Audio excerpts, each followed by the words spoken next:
What's the good word, y'all? Welcome to the New York Jets Syndicate channel. It's your boy DKB here, and we got some pretty big news from the press conference today via Robert Saleh that he will be canceling the mandatory minicamp practice that was scheduled June 12th to 14th, I believe. It might be 13th to the 15th. Either way, we won't be having it any longer, and there's a few different reasons out there for why this is important.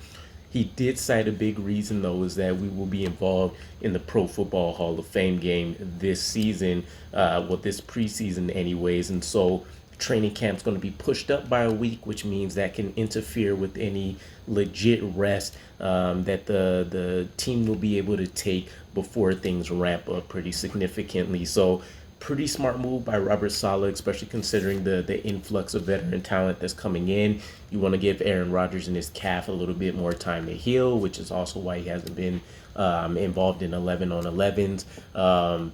There's other reasons too that are going to be out there.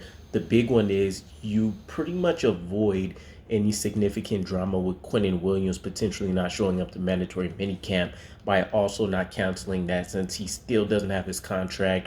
Although, for what it's worth, Robert Saleh has said repeatedly he's not worried about the Quinnen Williams deal whatsoever. He also understands he's dealing with the birth of his firstborn child. And so you combine all of that together, and it really seems like a I don't know, a low-fueled fire that's kind of out there with this narrative, especially with Quinnen Williams scrubbing his Twitter, that the New York Jets and Quinnen Williams will be parting ways at some point due to this. It's really the least dramatic contract squabble that we've seen from any first-round draft pick in a really, really long time. So I'm not concerned whatsoever. Optics wise, it's also a good move to not even have to deal with the circumstance that he potentially would have not showed up. So yeah, I don't know. Interesting move there. Plus, with the additional rehab that's going to be needed by some of these guys, you think of Dwayne Brown, Mekhi Becton. I think we had Breece Hall out on the corner. I think I saw Will McDonald as part of a list. Just ample time for these guys to get ready. Keep in mind, OTAs, we were in phase 3. Well, we're wrapping up phase 3, so we just started really getting into 7-on-7s, 11-on-11s, a lot more of that individual drill work. Things in training camp are going to ramp up significantly.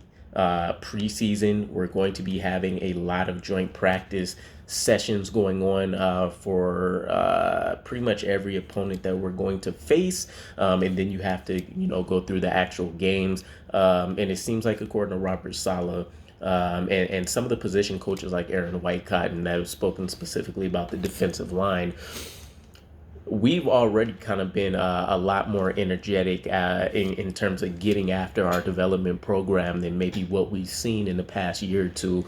I don't think that coincides necessarily with Aaron Rodgers coming, but it's still something to note that obviously we have this Super Bowl presence and expectation around us, and I think the team is responding appropriately to that. So I'm all for it. It'd be nice to have the additional week of practice. Lord knows we could use any extra bit of help that we can get. But I think Robert Saleh's done a very good job as best he can with mitigating potential injury due to overexertion while still making sure that we're getting in our detailed work and fine-tuning some of these skill sets that we're going to need to rely on for 18 weeks before we can get to the playoffs and try to ratchet the energy up that much more. So not too many crazy thoughts here from me personally about him canceling minicamp, but let me know what your guys' thoughts are, and I'll catch you again. Peace.